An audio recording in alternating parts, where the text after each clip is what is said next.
Agora nós vamos falar da função hepática, né? Avaliar a função hepática é importante porque o fígado exerce diferentes funções, importantes funções, né, de detoxificação, síntese de proteínas, fatores de coagulação, e a gente vai ver que muitas pessoas sobrecarregam o fígado, seja com o uso de medicamentos, uso de álcool, ou até mesmo com o excesso de fitoterápicos ingeridos de forma através de automedicação.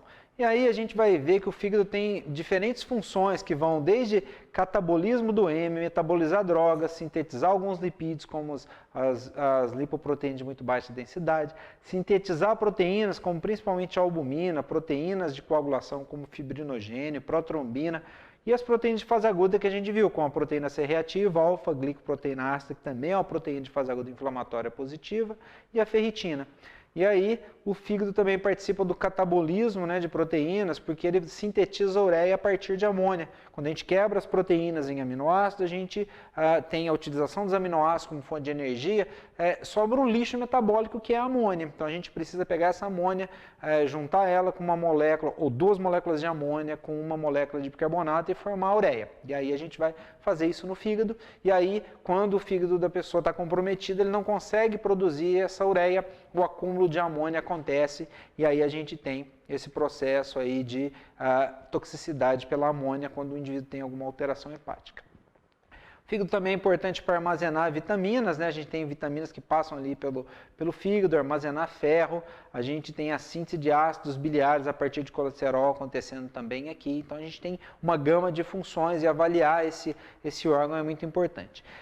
Pensando nisso, quando a gente fala de testes de função hepática, a gente está falando de testes amplos, né? Você viu que o fígado tem muita coisa, né, para exercer um trabalho bastante grande, esse órgão de maior importância para a gente nessa questão metabólica. E aí, quando a gente fala de teste de função hepática, a gente precisa primeiro determinar a presença ou ausência de uma doença hepática, e aí depois realizar um diagnóstico específico ou monitorar a evolução dessa doença, né? Nos casos das doenças hepáticas crônicas, a gente avaliar esse processo. E aí a gente tem biomarcadores que avaliam uma função fisiológica do fígado, como bilirrubinas e albumina. A gente tem aí, no caso aqui, a gente está avaliando conjugação e aqui a gente está avaliando síntese.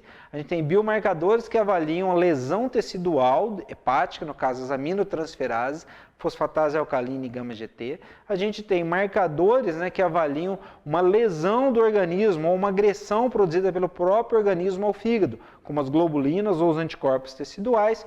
E a gente também tem biomarcadores que identificam um agente etiológico específico. Por exemplo, se eu estou pesquisando uma hepatite viral, eu vou pesquisar o vírus A, vírus B, vírus C, vírus D, e aí a gente vai fazer esse complemento. Percebam que avaliar a função hepática vai exigir uma boa anamnese, a sua suspeita, a alteração primeiro nas enzimas, para depois você partir para identificar essas alterações que estão presentes aqui. Lembrando que a gente tem, né, uma gama de situações que podem agredir o fígado, a gente tem medicamentos, a gente tem substâncias que são ingeridas pelo indivíduo que podem causar a alteração das enzimas hepáticas. E aí as principais lesões hepáticas a gente pode dividir entre agudas e crônicas. O envenenamento por alguma substância, a gente chama de envenenamento, mas a intoxicação, por exemplo, com paracetamol, medicamento, é muito comum. A gente sabe que o paracetamol tem um poder bastante grande de hepatotoxicidade, isoniazida, solventes, né, como malotano e o tetracloreto de carbono, toxinas presentes no ambiente, o próprio álcool.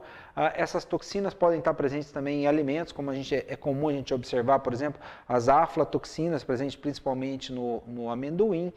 E aí a gente tem as infecções virais, como os vírus A, B, C e D, que são vírus hepatotrópicos, estão presentes e estão lá no fígado, causando lesão, e tem os vírus que causam uma infecção em algum órgão e dano secundário ao fígado, como o citomegalovírus e o Epstein-Barr vírus. A gente pode citar também o SARS-CoV-2, que causa a Covid-19, que também tem impacto aqui e causa alterações hepáticas importantes, alteração principalmente nas enzimas hepáticas. Algumas dessas alterações agudas aqui, elas podem evoluir para alterações crônicas, causando aí quadro de esteatose hepática, por exemplo, no caso do uso crônico do álcool, o acúmulo de gordura causando lesão. As hepatites virais, principalmente B e C, podem se cronificar. Hepatite medicamentosa, quando o uso do medicamento a longo prazo. E as autoimunes também podem se tornar crônicas.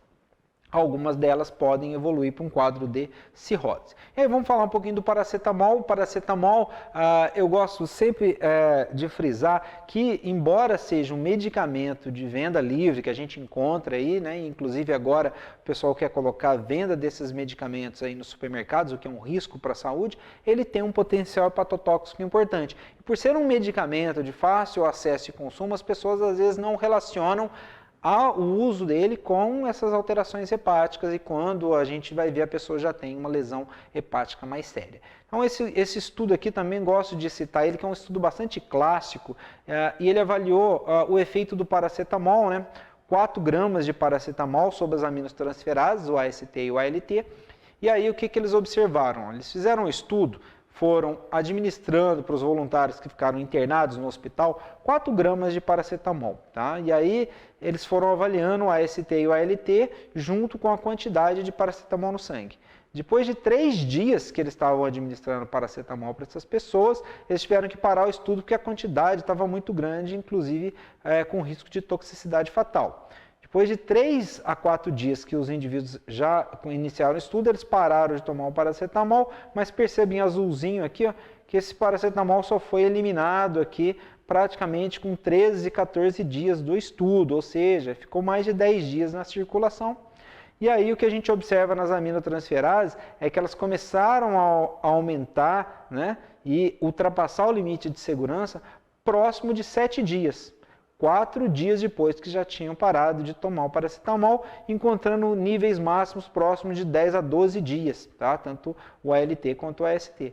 E essas enzimas demoraram aí cerca de 20 dias para se normalizar.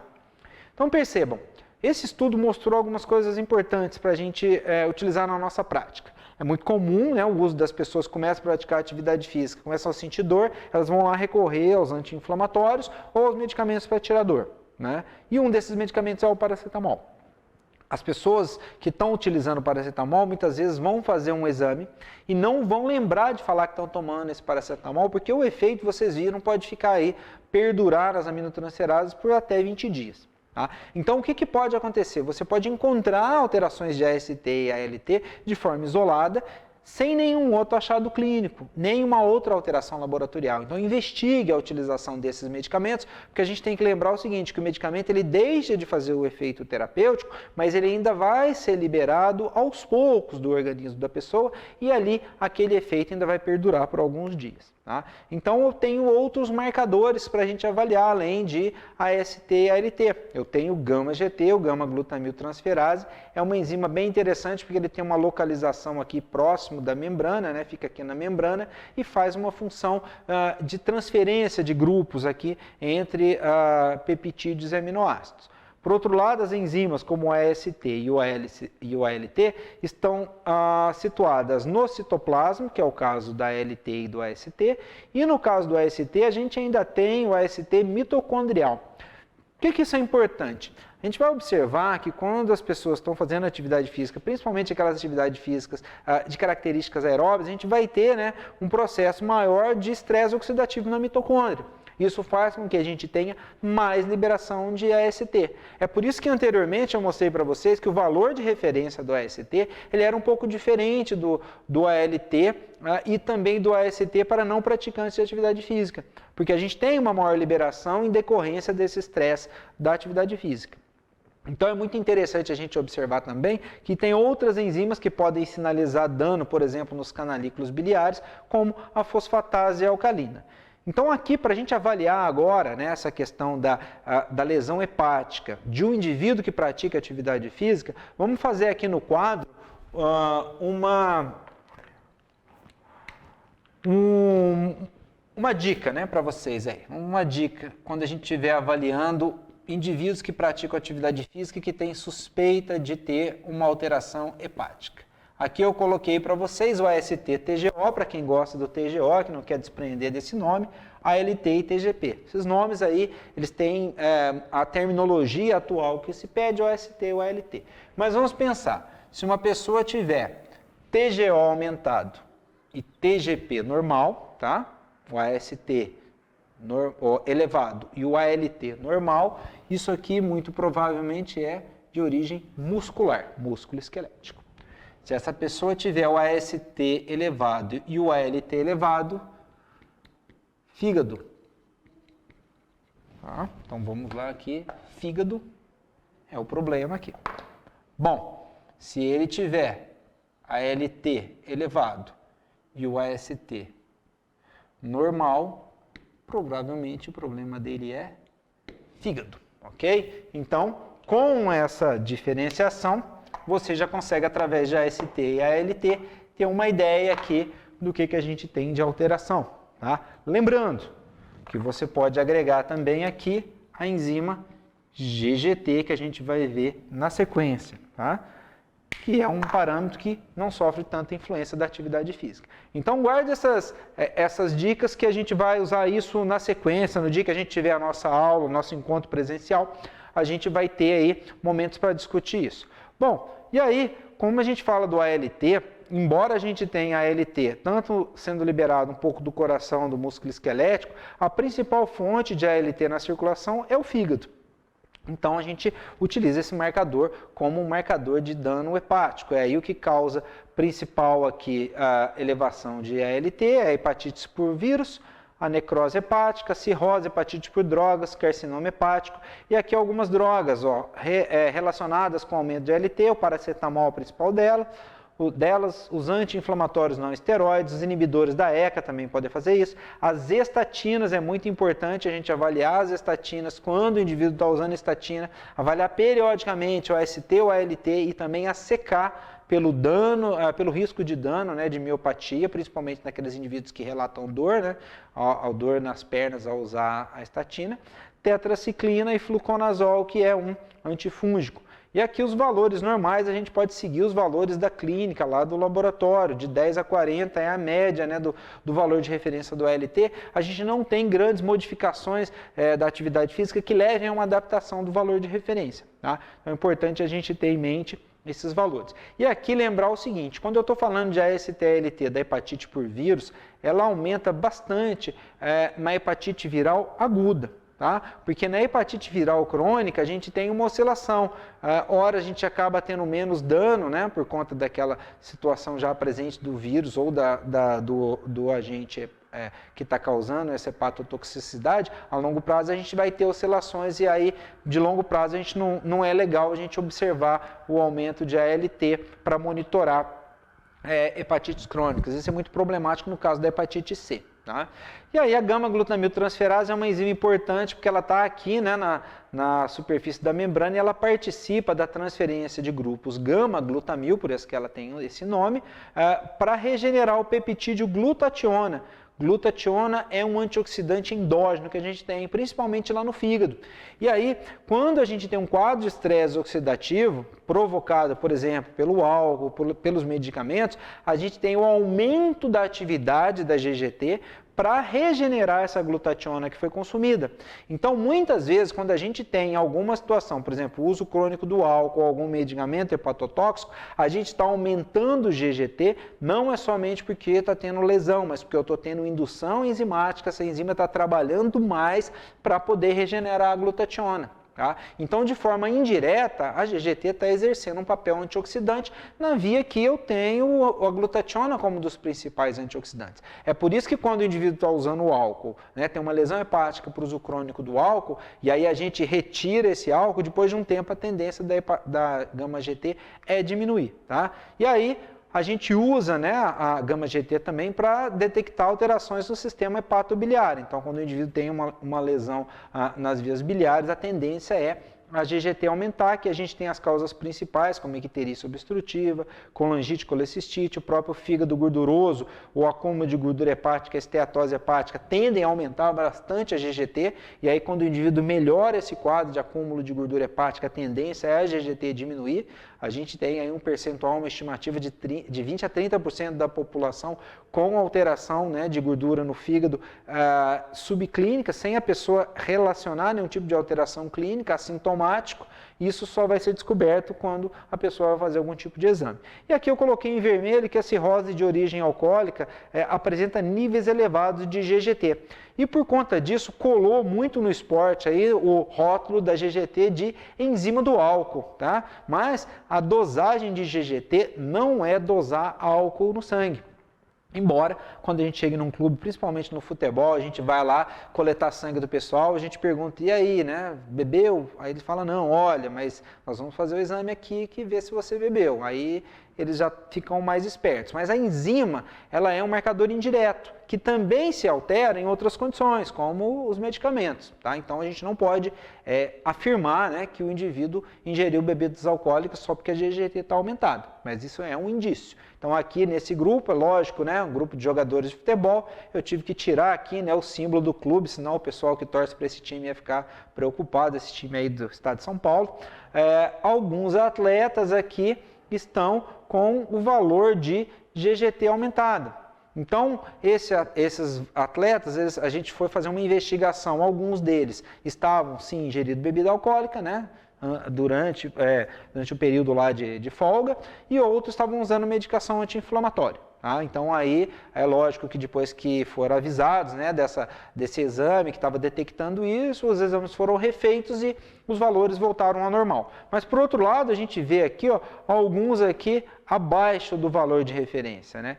Esses indivíduos não estão usando álcool, com certeza, né? Mas os valores baixos de GGT para eles também não é muito legal. Seria legal a gente melhorar a capacidade antioxidante desses indivíduos, porque se eles estiverem frente a um estresse oxidativo, eles vão ter mais dificuldade de regenerar a glutationa, que talvez eles não respondam de uma forma adequada aqui. Então, a gente precisa ter essa enzima em valores ideais. Outros marcadores que a gente pode avaliar aqui a função hepática, a gente fala da síntese proteína, a gente avalia aqui essa função através da albumina, que no indivíduo com lesão hepática vai estar diminuída, a gente pode avaliar o tempo de protrombina, que vai estar aumentado, o catabolismo de proteína é visto através da ureia e da amônia, né?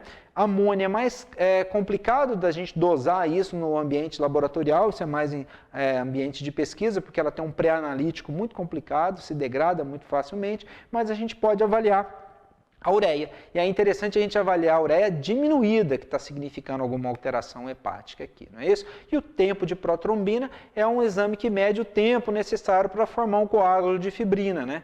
E aí você pega uma amostra de plasma citratado, adiciona aí íons cálcio e tromboplastina, né, que é o fator um fator aqui